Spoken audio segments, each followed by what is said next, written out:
With striking beauty and undeniable talent, Elizabeth Taylor captivated audiences. As a precocious child actor and unforgettable leading lady, she played legendary female characters who embodied strength, integrity, and unapologetic femininity. Her career, which spanned 6 decades, earned her 5 Oscar nominations and 2 Best Actress wins.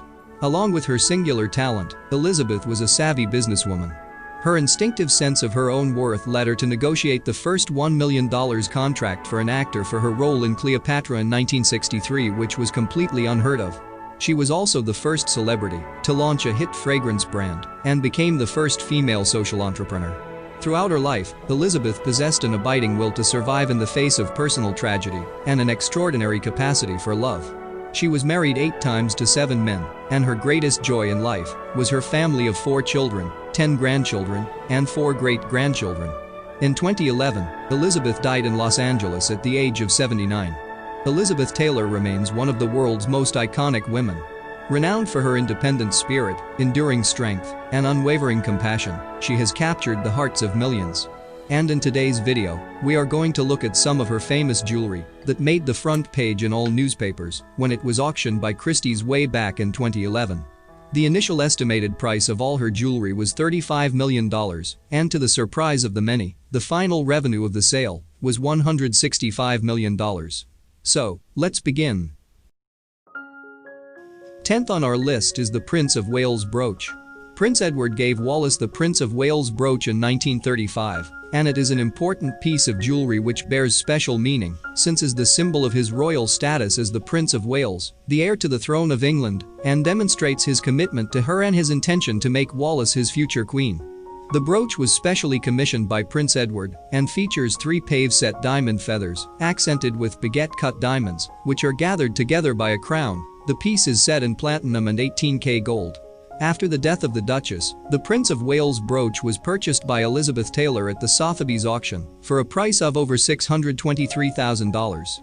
Elizabeth and Richard Burton had been friends with the Duke and Duchess, and she often admired the brooch during her visits. When the brooch went on the auction block, Elizabeth intended to bid on the item for sentimental reasons, since Richard Burton was born in Wales. It is said that the brooch is the first piece of significant jewelry that she had ever bought for herself. Ultimately, upon the death of Elizabeth in 2011, the Prince of Wales brooch was once again sold at Christie's auction of Taylor's jewelry collection for $1,314,500. Next on our list is the Burton Cognac diamonds. In 1974, Richard Burton gave Elizabeth Taylor a cognac diamond ring and earrings by Van Cleef & Arpels for their 10th wedding anniversary. The ring is set with a modified pear-shaped fancy deep brownish orangey yellow diamond, weighing approximately 32.14 carats, within a circular cut diamond surround, the shoulders decorated with circular cut diamonds, mounted in gold-topped platinum. And it was sold for a whopping price of $2,322,500. While the earrings each suspending a detachable modified pear-shaped fancy deep brown yellow diamond, weighing approximately 7.87 and 6.83 carats, within a circular and baguette-cut diamond frame, to the circular and baguette-cut diamond shield-shaped surmount, mounted in gold. And was sold for $962,500. Elizabeth Taylor wore the brown diamond set that year to the Oscars. 8th on our list is the Yellow Diamond Collection, a gift from Eddie Fisher for Elizabeth's 30th birthday in 1962.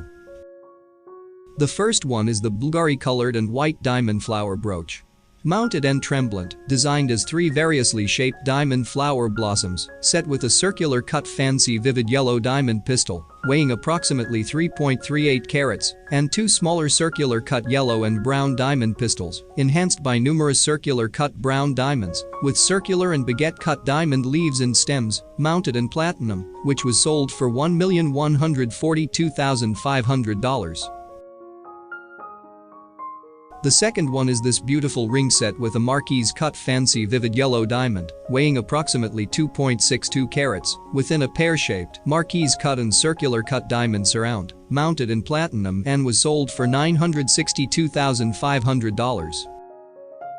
And the third one is this pair of magnificent earrings, each suspending a detachable modified pear-shaped fancy yellow diamond, weighing approximately 15.60 and 15.38 carats, to the circular cut, marquise cut and pear-shaped diamond cluster surmount, mounted in platinum and was sold for $1,650,500.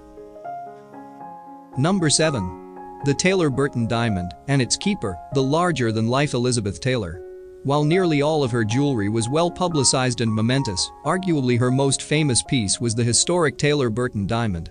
The rough stone was found in South Africa at a staggering 241 carats and was cut into a pear shape at 69.42 carats by Harry Winston. Its first owner was Harriet Annenberg Ames. The woman about town found the diamond to be cumbersome, and she was scared to walk around New York with such a large and extravagant piece of jewelry visible. Rather than let it gather dust, Ames chose to auction off the diamond in 1969. A heated bidding war ensued with Aristotle Onassis, Harry Winston, Cartier, and Richard Burton vying for the diamond. Robert Kenmore, then the owner of Cartier, won with at a price of $1,050,000 at the time, a staggering price that was declared the first $1 million diamond. Cartier coined the diamond the Cartier diamond, and intrigue stemmed from there. Shortly thereafter, Cartier heard from a disgruntled underbidder at the auction, one Richard Burton. Negotiating from a payphone at a hotel in England, Burton, his lawyer, and Cartier's owners worked out a deal for Burton to own the diamond for $1.1 million. Burton was supposedly overheard telling his lawyer, "I don't care how much it is, go and buy it." In return for the ownership transfer, Burton would allow Cartier to display the diamond in Chicago and New York.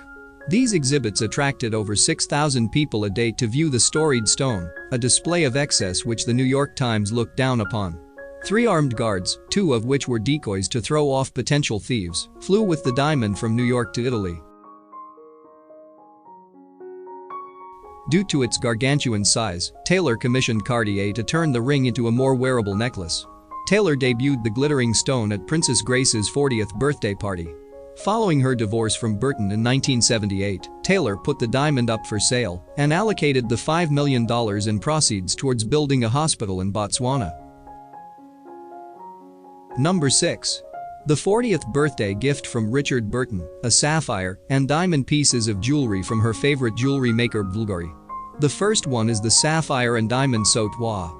Suspending a detachable pave-set diamond octagonal pendant, set with a sugarloaf cabochon sapphire, weighing approximately 52.72 carats, with caliber-cut sapphire trim and bullet-cut diamond accents, to the pave-set diamond neck chain, spaced by caliber-cut sapphire geometric links, mounted in platinum. And it was sold for $5,906,500. The second piece is sapphire and diamond trombino ring. Set with a sugarloaf cabochon sapphire, within a pave-set diamond surround, the shoulders set with graduated baguette-cut diamonds, mounted in platinum. And it was sold for $866,500. Now, during the 50th anniversary of the Cleopatra in 2013, Jessica Chastain wears the sapphire sautoir and ring in the premiere as a remembrance of one of the greatest Hollywood star, and she looks stunning and fabulous. Elizabeth Taylor may not have been actual royalty, even if she was made a dame by Queen Elizabeth II, but she certainly was Hollywood royalty. It's no wonder that her film producer husband thought she needed her very own tiara, and that's 5th on our list. The husband in question was Mike Todd, that's hubby number 3, for those of you checking your scorecard. Elizabeth would later call him one of the 2 loves of her life, along with the tempestuous Richard Burton, of course. Todd was wealthy in his own right, and he loved to lavish jewelry on his movie star wife. The tiara was created in the late 19th century. Old mine-cut diamonds are set in platinum and gold and shaped into alternating scroll and latticework elements. Todd gave the tiara to Taylor in 1957, the year that they married. Here's Taylor herself, writing in Elizabeth Taylor. "My love affair with jewelry," describing the gift. "When he gave me this tiara, he said, 'You're my queen, and I think you should have a tiara.' I wore it for the first time when we went to the Academy Awards.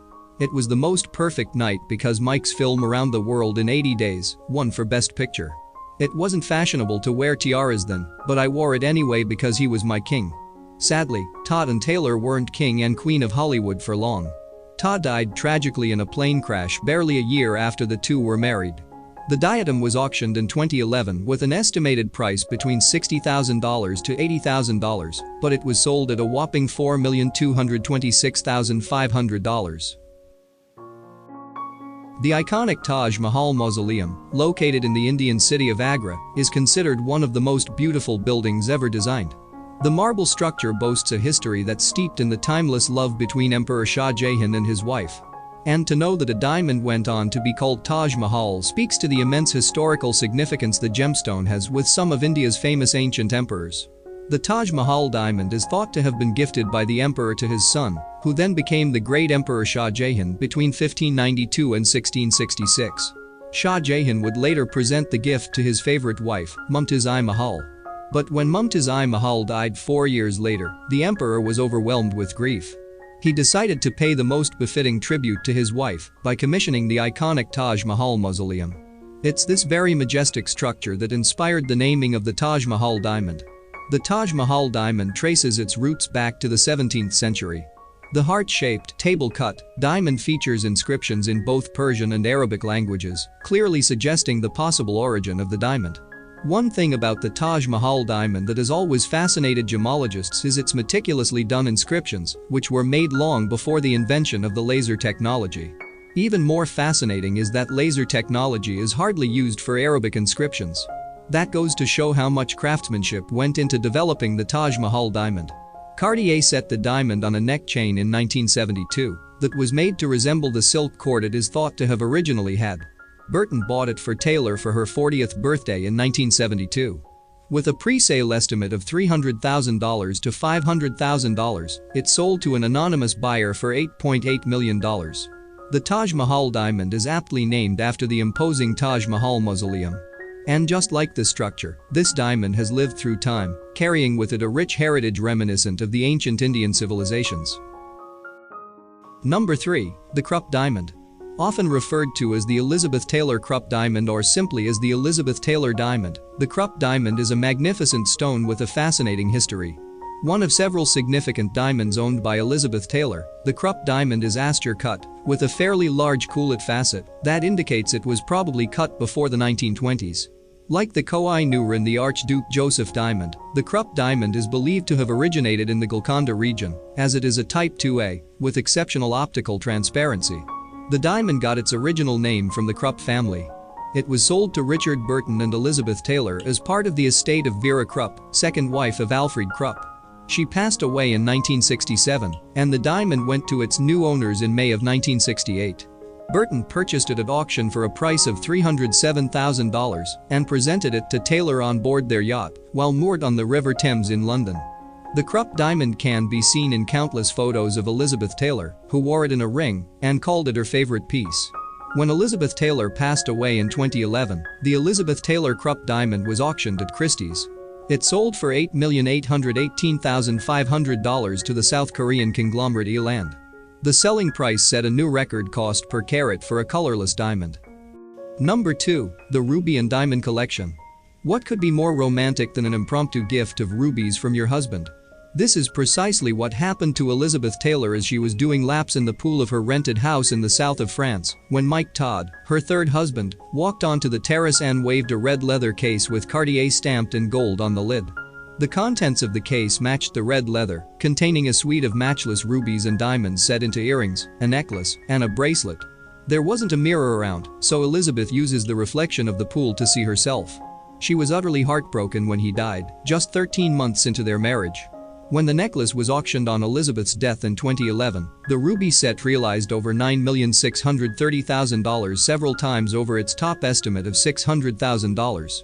The Ruby and Diamond Necklace by Cartier was sold for $3,778,500. The Ruby and Diamond Ring by Van Cleef & Arpels was sold for $4,226,500. The pair of Ruby and Diamond ear pendants by Cartier was sold for $782,500, and the Ruby and Diamond bracelet by Cartier was sold for $842,500. Although Elizabeth would have been thrilled at the amount of money raised for good causes, jewelry for her was not about the material value, but the stories behind it.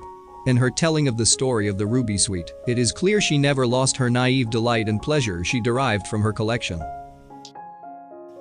Number 1 is the Emerald and Diamond Suite Collection. Elizabeth Taylor's Bulgari Emerald Suite consists of an emerald necklace, emerald and diamond pendant, matching set of earrings, emerald ring, and a bracelet. She wore the pendant as a brooch as well. Some of the emeralds in Taylor's set were from the Grand Duchess Vladimir in Russia. The suite was a gift from Richard Burton, her then husband. He acquired it after several trips to the Bulgari boutique on the Via Condotti in Rome from 1962-1967. Richard Burton gave her the emerald and diamond brooch as an engagement present and necklace as a wedding present. Earrings, a bracelet, and a ring followed. Of their time together in Rome, Richard Burton famously quipped, "I introduced Liz to beer, and she introduced me to Bulgari." Taylor was given a choice between two spectacular emerald necklaces. "I tried on the huge one, then the smaller ones, the huge one, then the smaller one." By this time we had been joined by Bob, a dear friend, and Richard's dresser for years. Richard asked him which he preferred. Bob couldn't decide either. I tried them one more time and said, "Richard, I think I like the smaller one." Bob said, "Mr. B, you can hardly get girls like that no more." The complete set was sold for a combined price of approximately $23 million.